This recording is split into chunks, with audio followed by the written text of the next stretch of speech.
Lecture में आपने force के बारे में पढ़ा है। अब हम पढ़ेंगे लॉज ऑफ मोशन। तो पहले है first law of motion. First law of motion frictional force. First law of motion friction पे डिपेंड करेगा। फ्रिक्शन क्या होती है? रगड़। फ्रिक्शन क्या होती है? हिंदी में हमें रगड़ बोलते हैं।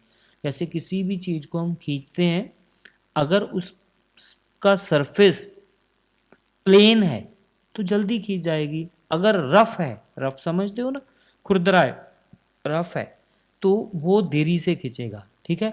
अगर कोई चीज़ और गोल है, बिल्कुल राउंड है, ऐसे पहिए की जैसे, ऐसे इसको धक्का लगाओगे तो आसान है। अगर ये ऐसी है कोई चीज़, ठीक है, जैसे आपके घर में बेड होगा लगा हुआ, धक्का लगाना मुश्किल है। अगर बेड के नीचे मैं छोटे छोटे पड़िए पड़ुए लगा दूं यहाँ पे चार, तो आप एक पर्सन उसे धक्का लगाएगा तो बेड तो वही है ना। इस पहिए लगाने से क्या हुआ कि उसकी फ्रिक्शन कम हो गई। अब हम फ्रिक्शन पढ़ेंगे। फ्रिक्शन एक अपोजिट फोर्स होती है। फ्रिक्शन एक अपोज फोर्स होती है, एक उल्टी चलती है ये फोर्स। आप फोर्स लगाते हो, उसको ये एक्ट नहीं करने देती। उससे बढ़ गई तो नहीं हिलेगा, उससे कम रही तो आप उसको मूव कर पाओगे। ठीक है। अगर आप बेड को धक्का लगाओगे या ट्रक को धक्का लगाओगे तो नहीं लगेगा। कई बार आपसे ट्रक मूव नहीं होगा, बेशक उसके नीचे पहिए लगे हुए हैं, पर अगर आपसे मूव नहीं होगा, इसका मतलब है कि उसका सड़क के साथ बहुत पकड़ मजबूत है। ठीक है। उसके ऊपर भार बहुत है। फ्रिक्शन किन किन चीज़ों में डिपेंड करेगी, हम पढ़ेंगे इसको। ठीक है। हैवी चीज़ है वो। The force that oppose relative motion is called friction. Motion के रिलेटिवली चलती है। रिलेटिव का मतलब या तो अपोजिट होगी, जहां उसके साथ में चलेगी। ठीक है। तो ये एक अपोजिट फोर्स होती है, इसको हम फ्रिक्शन बोलते हैं। It arise between the surface in contact. तो ये कॉन्टेक्ट बड़ा जरूरी है। ये प्लेन, ये रफ सरफेस है, ये उसके ऊपर एक ऑब्जेक्ट पड़ा हुआ है, तो ये अगर ये कांटेक्ट में है, दैट तो फिर तो फ्रिक्शन होगी। अगर आप देखो, ऐसे मैंने इसको रखा तो ये हमारे पास, ऐसे मैंने इसके नीचे पहिए लगा दिए, और ये देखो मैंने इस कांटेक्ट दिया। अब कांटेक्ट इतना ही है सिर्फ। कांटेक्ट अगर पहिए का देखो ना, तो ऐसे सड़क के साथ ये वाला इतना कांटेक्ट रहेगा पहिए का, ये वाला कांटेक्ट है। ठीक है। तो अगर इसको मैं, इस ऑब्जेक्ट को ऐसे रखूँ तो कांटेक्ट जो है वो बढ़ जाता है, यहाँ से लेके यहाँ तक। जितना बड़ा कांटेक्ट होगा उतनी ही फोर्स ज़्यादा होगी। ठीक है जी। तो कांटेक्ट के ऊपर डिपेंड करेगा। व्हेन, एग्जाम्पल के लिए, when an we try to push a table, it does not move because it is balanced by the frictional force. तो ये मूव नहीं करेगा। तो इसको, आपके फोर्स को किसने बैलेंस कर दिया?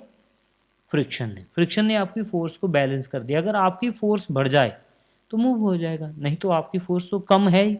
ठीक है। फ्रिक्शन से आपकी फोर्स कम है, ठीक है, तो ये मूव नहीं, इक्वल तक मूव नहीं होगा, बढ़ेगी तो ही मूव होगा। अगर आप इतनी फोर्स लगा दो कि उसकी फ्रिक्शन से ज़्यादा फोर्स हो जाए, फ्रिक्शन एक अपोजिट फोर्स है, उससे ज़्यादा हो जाए तो ही बात बनेगी। अब है फर्स्ट लॉ ऑफ मोशन। ठीक है। फ्रिक्शन आपने सीख ली है, अब है फर्स्ट लॉ ऑफ मोशन। ये बड़ा इंपॉर्टेंट है। And a body continues to be a state of rest. Body तब तक रेस्ट में रहेगी। ये मैं नहीं बोल रहा हूँ, न्यूटन ने बोला है। ठीक है। किसका लॉ है? न्यूटन का है ये, न्यूटन्स लॉ। ठीक है। न्यूटन का लॉ है, मेरा लॉ नहीं है, मैंने नहीं बनाया। ठीक है। A body is continues to be state of rest. Body है, रेस्ट पे ही रहेगी कब तक? और ए यूनिफॉर्म मोशन, अच्छा चलती ही रहेगी कब तक? मैं दोनों बार कब तक बोला है मैंने। A body is continues be a rest, rest पे रहेगी कब तक? मोशन में रहेगी कब तक? Unless acted upon by the external unbalanced force. जब तक उसकी फोर्स एक्सटर्नल जो आप लगा रहे हैं वो अनबैलेंस्ड ना हो। इसका मतलब क्या हुआ कि अगर बॉडी रेस्ट पे है तो वो रेस्ट पे ही रहेगी जब तक आप उसे फोर्स नहीं लगाओगे। आप उसे फोर्स नहीं लगाओगे। फोर्स कितनी लगानी है? अनबैलेंस का मतलब है कि फ्रिक्शन से ज़्यादा फोर्स लगानी है, तो ही वो मूवमेंट में आएगी। अगर कोई चीज चल रही है तो वो चलती ही जाएगी। कब तक?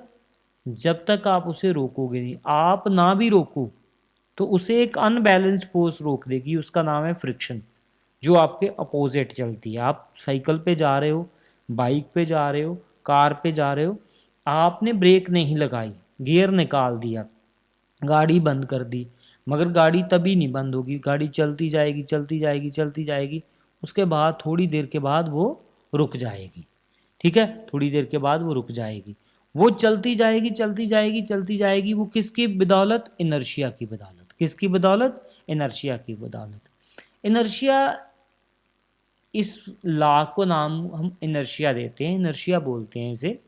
इनर्शिया एक रिस्टोरिंग फोर्स है जो बॉडी में अपने आप आ जाती है। ठीक है, किसी मोशन में जाने के बाद उस बॉडी में एक फोर्स डेवलप हो जाती है, अपने आप के अंदर आ जाती है। ठीक है, तो उसको हम इनर्शिया बोलते हैं, लॉ ऑफ इनर्शिया भी इसका नाम है।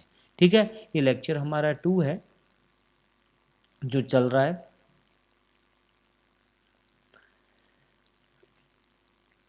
Newton's first law of motion, अब इसे समझने के लिए ये एक डायग्राम बना के आपको दिखाई गई है।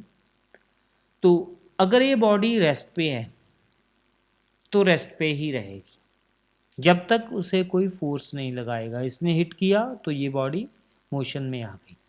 ठीक है, unless acting on unbalanced force, तब तक ये ऐसे ही चलेगी जब तक इसको कोई रोकने वाला नहीं आएगा। आगे आगे ये नेट आ गया, इस पे लगी, लग के नीचे थोड़ी देर के बाद स्टॉप हो जाएगी, ये रुक जाएगी। यही बस लॉ है, इतना ही लॉ है। इसको लॉ ऑफ मोशन बोलते हैं। ठीक है, इनर्शिया। अब इनर्शिया पढ़ लेते हैं क्या होता है। एक टेंडेंसी है एक ऑब्जेक्ट की, वो क्या कोशिश करती है। जैसे आपकी टेंडेंसी हो जाती है ना कि चलो कोई बात नहीं, संडे को नहीं पढ़ना है, जब अब छुट्टियां चल रही हैं, लॉकडाउन चल रहा है, अब नहीं पढ़ना है। ठीक है, टेंडेंसी है। ठीक है, आप एक बार पढ़ना शुरू कर दो, फिर बोलोगे कि चलो कोई बात नहीं, ये पढ़ ही लेते हैं। ठीक है, फिर पढ़ते जाओगे। एक टेंडेंसी होती है। इसी तरह इनर्शिया एक टेंडेंसी है। वो एक अपने आप के में उसमें एक चीज आ गई है कि वो चाहती है कि अगर मैं रेस्ट में हूं तो मैं रेस्ट में ही रहूं। अगर वो मोशन में आ गई तो वो कहती है मैं मोशन पे ही रहूं, फिर मैं रेस्ट पे नहीं आऊंगी। That is inertia. अगर रेस्ट पे है तो वो चाहती है कि मैं रेस्ट पे रहूं, अगर मोशन में आ गई तो वो चाहती है कि मैं मोशन पे ही रहूं। ये इसको इनर्शिया बोलते हैं। Basically all objects have tendency to resist the change of the state.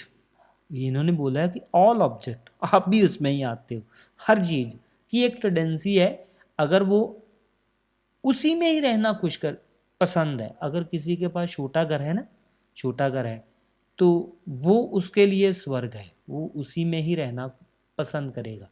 वो कहेगा कि मैं इसी में ही रहूं। ठीक है, मैं किसी अपने मामे के घर, मासी के घर, बड़ा भी होगा तो 2 दिन 3 दिन रहेगा, उसके बाद अपने घर में लौट आएगा। बिकॉज उसकी टेंडेंसी है, वो चाहता है कि मैं उसी में खुश हूँ। ठीक है, इसकी हैप्पीनेस है। इनर्शिया एक टेंडेंसी है उसकी।